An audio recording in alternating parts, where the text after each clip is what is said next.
Vamos abrir nossas Bíblias, Mateus, capítulo 24. Nós vamos ler do versículo 1 em diante, mas vamos ficar só com o versículo 12.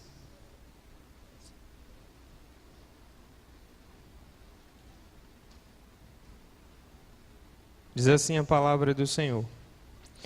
Tendo Jesus saído do templo, ia se retirando quando se aproximaram dele os seus discípulos para lhe mostrar as construções do templo. Ele, porém, lhes disse: Não vedes tudo isto? Em verdade vos digo que não ficará aqui pedra sobre pedra que não seja derribada. No Monte das Oliveiras achava-se Jesus assentado, quando se aproximaram dele os discípulos, em particular, e lhe pediram: Dize-nos quando sucederão estas coisas, e que sinal haverá da tua vinda e da consumação do século? E ele lhes respondeu: Vede que ninguém vos engane, porque virão muitos em meu nome, dizendo: Eu sou o Cristo, e enganarão a muitos. E certamente ouvireis falar de guerras e rumores de guerras. Vede, não vos assusteis, porque é necessário assim acontecer, mas ainda não é o fim. Porquanto se levantará nação contra nação, reino contra reino, e haverá fomes e terremotos em vários lugares. Porém, tudo isto é o princípio das dores.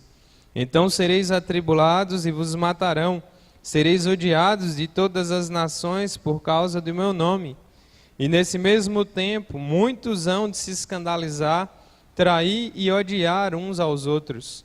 Levantar-se-ão muitos falsos profetas e enganarão a muitos.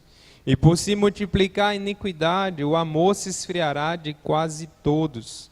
Aquele, porém, que perseverar até o fim, esse será salvo. E será pregado este evangelho do reino por todo o mundo, para testemunho a todas as nações. Então virá o fim. Versículo 12. E por se multiplicar a iniquidade, o amor se esfriará de quase todos. Aqui nós temos o famoso sermão escatológico de Jesus. Escatológico porque trata dos últimos dias, daquilo que marcará os sinais antes da sua vinda. E isso vai se intensificando à medida que o tempo passa, à medida que a volta de Cristo se aproxima, as coisas vão piorando. Então o cenário que a Bíblia nos traz com relação ao mundo e até a igreja não é animador em muitos casos, é marcado por apostasia, por heresias, por frieza, por afastamento, pelo esfriamento do amor, E embora a gente viva numa terra marcada por altas temperaturas, muitas vezes podemos estar congelando por dentro, podemos estar muito frios, e esses sinais eles vão se intensificando, e muitas vezes a gente vai percebendo isso na vida da igreja. E um dos sinais que marcam aí, antes da vinda do Senhor, é justamente esse multiplicar a iniquidade, ou a maldade, ou o pecado. A palavra grega, que é uma palavra que inclusive se utiliza na nossa língua, que é anomia, ou seja, a falta de lei. Os homens rebeldes, completamente apartados das coisas de Deus, e por isso aumentar a tendência que o amor se esfrie. Jesus, lá no Evangelho de Lucas, não precisa abrir agora, vai mostrar que o cenário é parecido com a época de Noé, é parecido também com a época de Sodoma e Gomorra, onde vai esfriando e aumentando tudo de ruim que se possa imaginar. E algumas coisas vão marcando esse esfriamento. Aqui na época havia o medo da morte por conta da perseguição do império.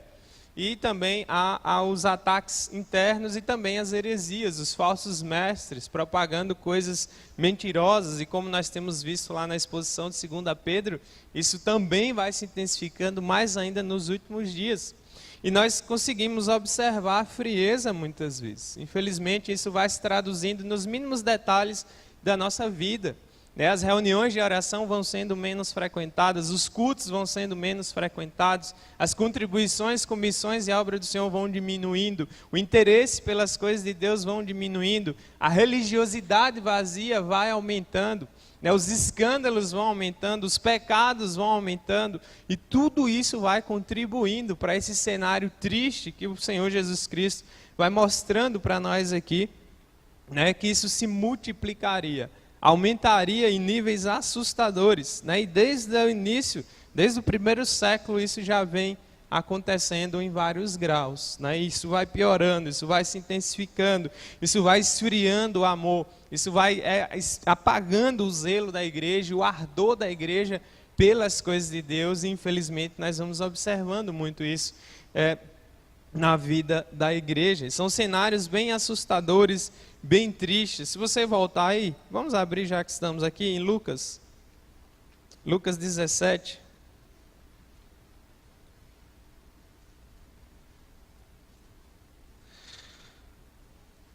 Lucas 17, a partir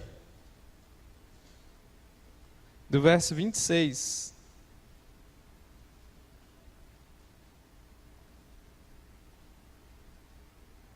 Assim como foi nos dias de Noé, será também nos dias do Filho do Homem.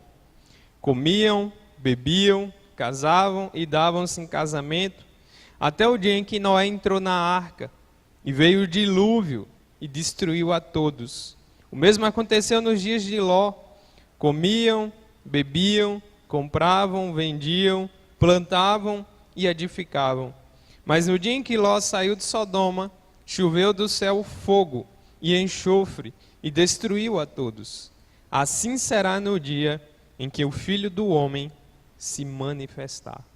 Meus irmãos, o cenário é cada vez pior, né? E nós podemos observar, são inúmeros escândalos envolvendo a igreja, envolvendo líderes da igreja, né? Vida de membros, um mau testemunho, é como se fosse um balde de água fria. No início da fé, geralmente, a gente vem aquele entusiasmo, e como aconteceu comigo, eu achava até que na igreja você não ia encontrar muita gente pecando, fazendo coisas erradas. Óbvio que isso é uma ingenuidade muito grande. E de repente a gente vai vendo a realidade, vai vendo a frieza do lado, e vai vendo os problemas se acumularem, vai vindo um monte de coisas ruins, e a sensação que dá é que, cadê Deus que não está vendo isso? Né? Como Abacuque, até quando vai ficar prosperando tudo de ruim que se possa imaginar ao redor? Tudo contribuindo para que as pessoas se afastem. Então o cenário que Jesus descreve lá no 12, se você volta lá em Mateus, o 11 vai mostrando: levantar-se-ão muitos falsos profetas, enganarão a muitos, e vai dizer que muitos vão se escandalizar, trair e odiar uns aos outros, né? Então, esse é o que vai ajudando aí a aumentar essa maldade, essa tristeza com relação ao final. E aí então, dentro da própria igreja, os escândalos, os falsos cristãos, tudo isso vai contribuindo, né? E a gente precisa ter isso em mente, porque senão o desânimo vai nos atacar, vai nos abater, né? Em alguns lugares a igreja está sendo perseguida fisicamente, aqui nós somos perseguidos mais no campo das ideias, mas não sabemos até quando, em alguns lugares dos dois lados, e sempre essas batalhas vão sendo travadas, e sempre o amor vai se esfriando, e o desânimo é geral. A gente vai percebendo, a gente vai analisando, à medida que o tempo passa, você vai vendo, né, a dinâmica da igreja, da vida das pessoas, e infelizmente a gente vê muito a marca disso que Jesus vai trazendo aqui, né, que são coisas inevitáveis, o que não quer dizer que não devamos buscar a esperança e nos firmar mais no Senhor e confiar mais no Senhor, mas o cenário é daqui para pior, né, cada vez pior. E isso não deve nos levar ao pessimismo, obviamente, mas deve nos levar à vigilância, à confiança, porque Deus sustenta a sua igreja nos tempos de dificuldades. Então ele fala aqui o amor de quase todos. Algumas versões bíblicas falam de muitos, mas aqui não fala de todos, né? Ou vai se perder totalmente. Sempre vão permanecer os filhos de Deus no meio desse cenário, que ainda mostra a graça de Deus. Quando a gente estuda a história, desde o povo de Israel até chegar na era da igreja, né, nós vamos vendo esses cenários acontecendo. O povo se afastando de Deus, se esfriando, se afundando na idolatria, sofrendo as consequências dos pecados, e em alguns momentos, por graça a Deus, concediu o arrependimento e a volta. Mas o que a Bíblia vai nos mostrando é que isso vai se intensificando, nós ainda não chegamos no topo disso aqui, então vocês imaginam a que ponto as coisas chegarão um dia, e antes que o desânimo lhe derrube, ou lhe paralise, ou lhe esfrie, você deve saber que isso já estava predito na palavra do Senhor, e ao mesmo tempo também ela traz para nós Mas o remédio disso, se você também for em Apocalipse, capítulo 12, Apocalipse 12, lá tem um cenário ainda de quando vai ficar pior. Então, Apocalipse 12, você tem as bestas, eu já expliquei aqui, o poder econômico e militar e o poder religioso falso aliados aí, vão levar muitas pessoas ao engano. E aí em 12, versículo 7, mostra para nós lá em Apocalipse, foi-lhe dado, né, a esse ser maligno aí, essa direção maligna, foi-lhe dado também que pelejasse contra os santos e os vencesse. Deu-se-lhe ainda autoridade sobre cada tribo, povo, língua e nação. E adorá-la-ão todos os que habitam sobre a terra, aqueles cujos nomes não foram escritos no livro da vida do Cordeiro, foi morto desde a fundação do mundo. Então, a igreja ela não vai ser arrebatada, né, no período da tribulação, ela vai passar pela tribulação. E aqui mostra que durante um tempo o próprio Deus vai permitir que os santos sejam vencidos. Vai dar aquela sensação de que, nossa, agora a igreja não vai aguentar, não vai morrer. Em muitos países na Europa, que foi berço de avivamentos, nos Estados Unidos, né, igrejas estão se transformando em bares, estão se transformando em casas noturnas, né, missões nem se fala, embora ainda tenha irmãos lá firmes e obras de missionários, mas não é mais como era no começo. E aqueles irmãos foram alertados muitas vezes, porque se você lê um pouco do que os pregadores da época escreveram e pregaram, nós vemos que eles foram alertados, não foram uma vez, mas foram várias vezes, de que tempos difíceis viriam e que a igreja deveria se voltar para Deus e que deveria ser chamada ao arrependimento e deveria se importar com as coisas principais, mas o resultado foi frieza, queda, apostasia, até chegar em um grau de chamar de era pós-cristã. Então, isso vai se espalhando pelo mundo, né? E o nosso país, embora seja muito religioso, é extremamente complicado nesse campo, mas a Bíblia vai mostrando isso e deixa claro para que a igreja esteja alerta com relação às dificuldades que vão aparecer. Vai ter um período muito mais difícil do que agora. A coisa vai intensificar a ponto dos santos serem vencidos, aparentemente, né? Eu sempre lembro, o que parece uma derrota, e a gente olha para Cristo ali na cruz, o que parece uma derrota, na verdade, é a vitória, porque a ressurreição acaba deixando a morte como uma coisa bem fraca. E assim a igreja do Senhor, ela vai passar por muitas situações difíceis nesse mundo, a ponto de até parecer que está sendo vencida, mas ainda assim a glória de Cristo triunfa no final. E é isso, obviamente, que nos move, né? Tanto que no verso 10 ainda lá de Apocalipse 12, ele ainda dá uma advertência. Se alguém leva para cativeiro vai. Se alguém matar a espada, é necessário que seja morto a espada. Aqui está a perseverança e a fidelidade dos santos, porque talvez muitos cristãos vão pensar em reagir, né, em atacar, contra-atacar, mas isso não vai funcionar.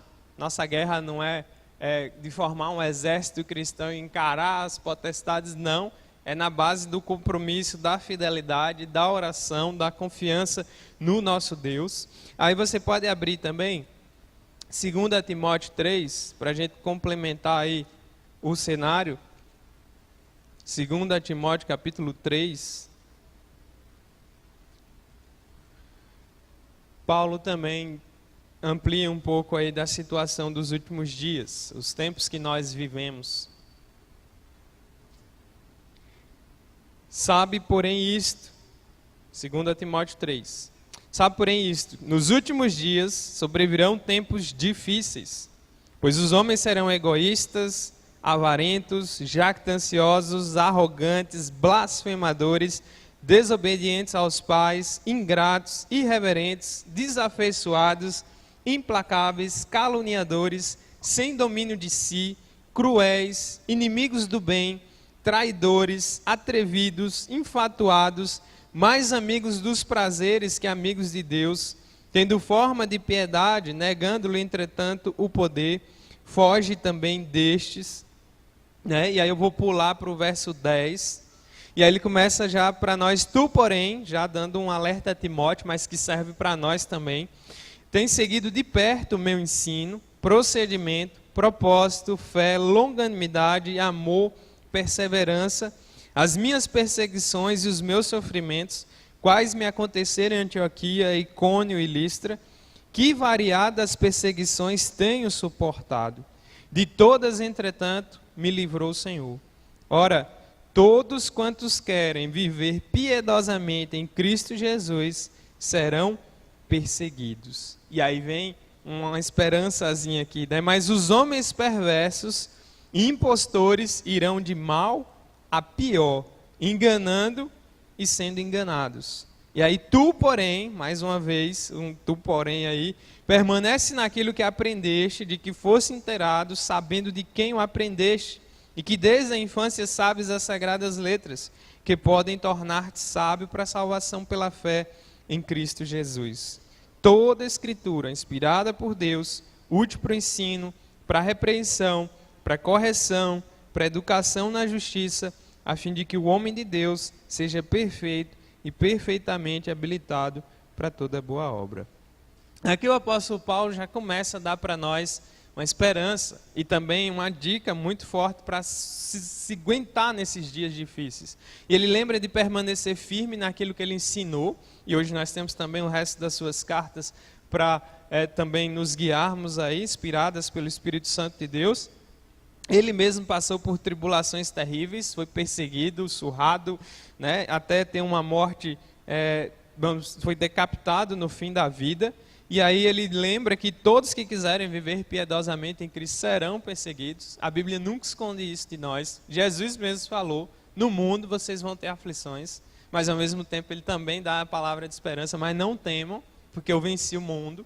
Né? E aí então, ele lembra que os homens vão de mal a pior, mas eles mesmos vão sofrer as consequências do seu pecado. E aí é que ele lembra também das Escrituras, né, de Timóteo permanecer firme, lembrando que as Escrituras são a palavra de Deus inspirada, e ela é a nossa lâmpada que nos guia em meio às trevas. Mas a cereja do bolo, né, de suportar esses tempos difíceis, se permanecer firme, e o amor, e na prática do bem, e das virtudes que as Escrituras nos recomendam, mesmo com o mundo em volta caindo aos pedaços, mesmo com a frieza muitas vezes entrando na igreja de maneira terrível, né, a esperança maior, a cereja maior está lá em Hebreus, capítulo 12. Eu queria ir lá para esse texto tão precioso. Hebreus 12.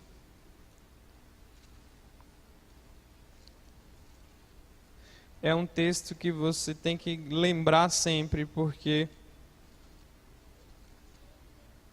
Hebreus capítulo 12.